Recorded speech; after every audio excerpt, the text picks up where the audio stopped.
முதலாவதாக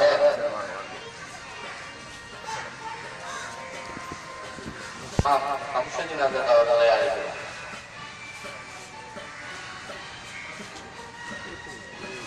أعوذ بالله من الشيطان الرجيم. بسم الله الرحمن الرحيم.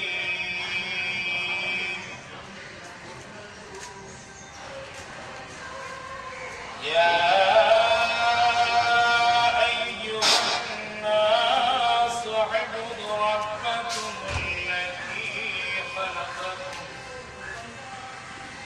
والذين من قبلكم لعلكم تتقون الذي جعل لكم الأرض فراشا والسماء بناء وأنزل من السماء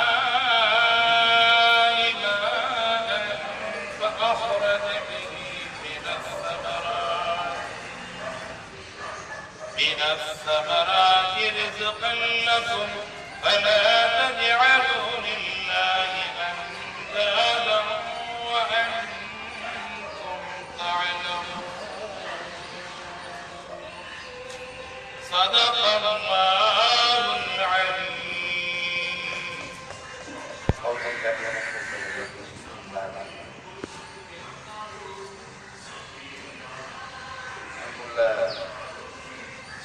தலைவர் அவர்களே மற்றும் இமாம் அவர்களே மற்றும் தலைவர் அவர்களே, கமிட்டி மெம்பர் அவர்களே, ஜமாத் அவர்களே, பிள்ளை செல்வர்களே, இமாம்களே, முத்தவல்லி அவர்களே, அனைவருக்கும் இண்டிபெண்டன்ஸ் வருக வருக என வரவேற்கிறேன். அஸ்ஸலாமு அலைக்கும். நோக்கி இருக்கும்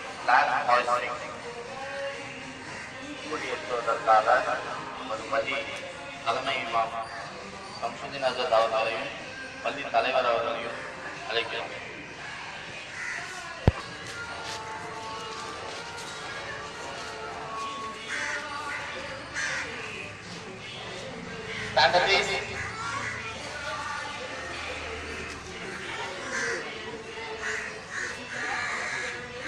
Attention.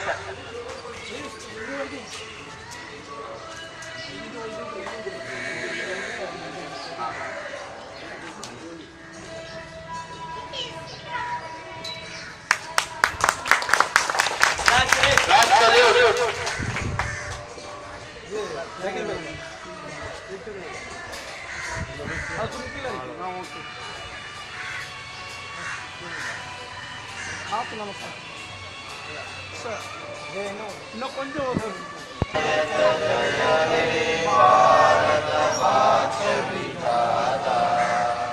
பஞ்சாப் சிந்த குஜராத் மராட்டா காஷ்மீர உச்சல வங்கா விந்திய மாச்சல யமுனா கங்கா உச்சல கலசி சரங்கா सब शुभ नामे जागे सब शुभ आशीष मागे जाए अवश्य हादा जन गण मंगल नायक जय हे भारत भाग्य विधाता जय हे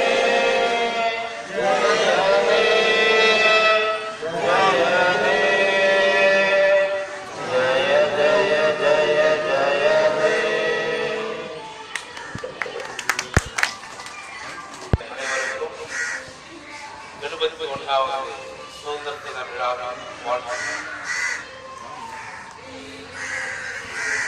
நாள் 1947 நமக்கு சுதந்திரம் வழங்கப்படுகிறது.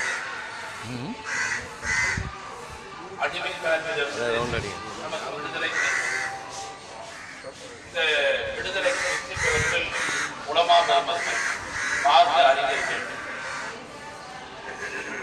எந்த அளவுக்கு என்று சொன்னால் மார்க்கத்தில் ஒரு அங்கமாக்கி ஆங்கிலருடைய கலாச்சாரத்தை பின்பற்றுவது ஹராம் என்று ஃபத்வா கொடுத்தார்கள்.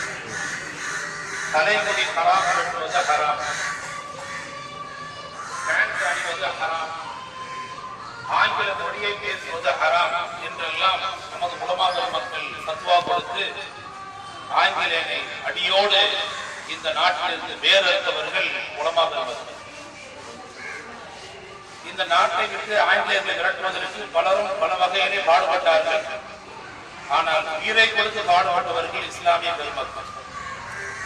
பி இந்தியன் பை இந்தியன், இந்தியனாக இரு, இந்தியனால் தயாரிக்கப்பட்ட பொருட்களை மட்டுமே வாங்கி பயன்படுத்தி உபயோகப்படுத்தி என்றெல்லாம் பிரபலமாக எழுதப்பட்டது, பேசப்பட்டது. ஆனால் அதை அப்படியே வாழ்வில் நடைமுறைப்படுத்தியவர்கள் இஸ்லாமிய பெருமக்கள். கதர் ஆடை அது இந்தியனால் தயார் செய்யப்படுகிறது, அதை மட்டும்தான் கொடுக்குவோம் என்று குறிக்கோளாக இருந்தவர்கள். ஆங்கிலம் பேச மாட்டோம் என்று குறிக்கோளாக இருந்தவர்கள் இஸ்லாமிய பெருமக்கள். ஆங்கிலம் படிப்பதை ஹராம் என்று சொன்னதனால் நிறைய இஸ்லாமியர்கள் பள்ளி கல்வியை இழந்தார்கள், கல்லூரி கல்வி இழந்தார்கள். ஆயுதம் ஒரு காலத்தில் பிஏ படித்துக் கொண்டிருந்தார். உலமா பெருமக்கள் எல்லாம் அது ஹராம் என்று சொன்ன பிறகு கல்லூரி படிப்பை பாதியிலேயே நிறுத்திவிட்டு வந்தார். இப்படி குடும்ப ரீதியாக, பொருளாதார ரீதியாக, செல்வ ரீதியாக, உடல் ரீதியாக இந்த நாட்டின் விடுதலைக்காக அன்பாடுபட்டவர்கள் இஸ்லாமிய பெருமக்கள், குறிப்பாக மார்க்க அறிஞர்கள். இன்னைக்கு கூட நீங்க நாகூர் பள்ளிவாசலுக்கு சொல்லுவார்கள், அங்கு போனால் நீங்கள் பார்க்கலாம் அந்த பள்ளிவாசல் இன்னும் பூட்டி வைக்கப்பட்டிருக்கிறது. அரசாங்கத்துடைய அனுமதி பெற்றுதான் பள்ளிக்குள்ள நுழைய முடியும். அப்படி அனுமதி பெற்று உள்ளே சென்று பார்த்தால் பள்ளிக்குரிய சுவர் முழுக்க தோட்டாக்கள் பதிந்த அடையாளம் இருக்கிறது. அது ஏன் நடந்தது, எப்படி நடந்தது என்று காரண காரணிகளை ஆய்வு செய்து பார்த்தால் ஒரு ஆளின் பெருந்தகை சும்மா பயானிலே ஆங்கிலேயர்களை விரட்ட வேண்டும் என்று கண்டிப்பாக பேசிய காரணத்தினால பள்ளிக்கு நுழைந்த ஆங்கிலேய காவலாளிகள் அந்த இமாமதர் கொண்டு தொழுது கொண்டிருந்த அத்தனை பேரையும் சுட்டு வீசினார்கள். அத்தனை பேரும் பிணமாக மாறினார்கள். அந்த தோட்டாக்கள் சுவரிலே பதிந்து அந்த அடையாளம் என்றும் இருக்கிறது. அந்த பள்ளிக்கு தொழுகை நடக்கவில்லை, கூட்டி வைக்கப்பட்டு பந்தோபஸ்திலே இருக்கிறது.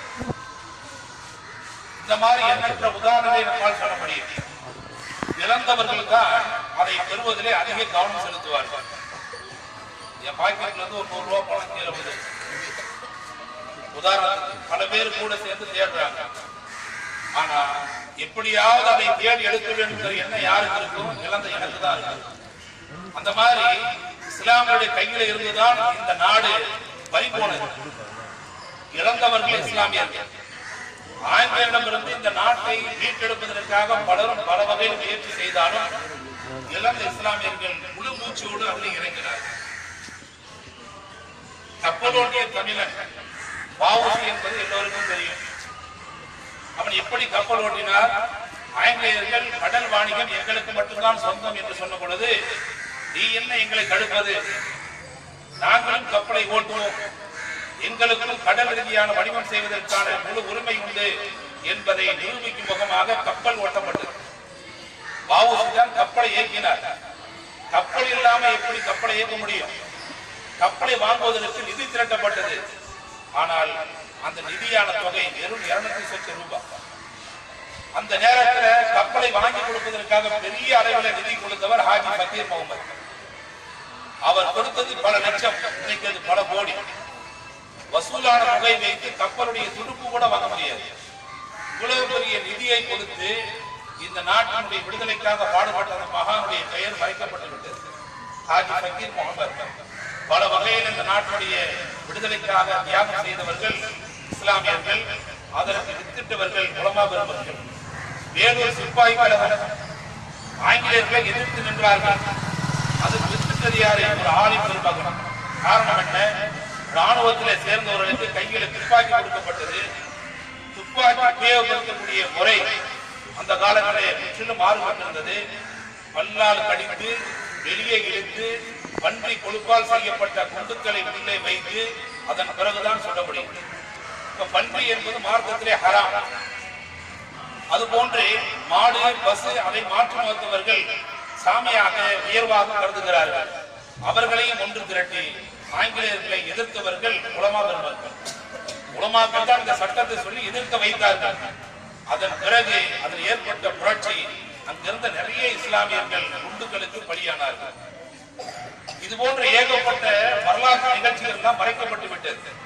இதற்கு அடிப்படை என்ன என்று பார்த்தால் இஸ்லாத்தினுடைய மூலக்கூறு தான். அடிமைத்தனம் என்பது கூடாது. அடிமையாக நீங்கள் வாழ வேண்டாம், சுதந்திரனாக வாழ வேண்டும் என்று இஸ்லாமே சொல்லுகிறது. அல்லாஹ் குர்ஆனிலே சொல்லுகிறார். பல விஷயங்களுக்கு பரிகாரமாக சொல்லும் பொழுது ஒரு அடிமையை வாங்கி உரிமை விடுவது என்று அல்லாஹ் சுப்ஹானஹு வ தஆலா குர்ஆனிலே சொல்லுகிறார். ஒருவர் வேண்டுமென்றே நோன்பை முறித்து விட்டார், அவருக்கு பலவிதமான பரிகாரம் இருக்கிறது. அதிலே ஒரு பரிகாரம் ஃபக்கு ரகபத்தின், ஒரு அடிமையை உரிமை விட வேண்டும். ஒருவர் சத்தியம் செய்து விட்டார், சத்தியத்தை முறிக்க வேண்டும். பலவிதமான பரிகாரம் உண்டு. அதிலே ஒன்று ஒரு அடிமையை உரிமை விடுவது. ஒருவர் மனைவியை தன்னுடைய தாயோடு ஒப்பிட்டு பேசிவிட்டார், அதற்கு பரிகாரம் வேண்டும். அதிலே பலவிதமான பரிகாரத்திலே ஒன்று அடிமையை வாங்கி உரிமை விடுவது. இப்படி எல்லாம் பரிகாரத்தில் ஒரு அங்கமாக அடிமையை உரிமை விடுவது இஸ்லாம் வலியுறுத்தி கூறுகிறதே. காரணம் என்ன? நீ அடிமையாக இருக்காதே, அடிமைத்தனம் வேண்டாம், சுதந்திர மனிதனாக வாழு என்பதுதான் இஸ்லாமிய சித்தாந்தம். அதனால்தான் நபிகள் நாயகம் ஸல்லல்லாஹு அலைஹி வஸல்லம் அவர்கள் அதை வலியுறுத்தி வந்தார்கள். இந்த நமக்கு அடிமைத்தனம் இல்லாத சுதந்திர வாழ்க்கை வேண்டும் என்பதற்காக நம்முடைய முன்னோர்கள் வாழ்க்கையை தியாகம் செய்தார்கள். இன்னைக்கு இந்த நாட்டு பற்றை வெளிப்படுத்தும் முகமாக ஒன்று கூடி இருக்கிறோம். ஹுப்புல் வதனி நிஸ்ஃபுல் ஈமான். நாட்டை நேசிப்பது, நாம் பிறந்த தாய் மண்ணை நேசிப்பது ஈமானில் பாதி என்பதாக நபிகள் நாயகம் ஸல்லல்லாஹு அலைஹி வஸல்லம் சொல்லித் தந்திருக்கிறார்கள்.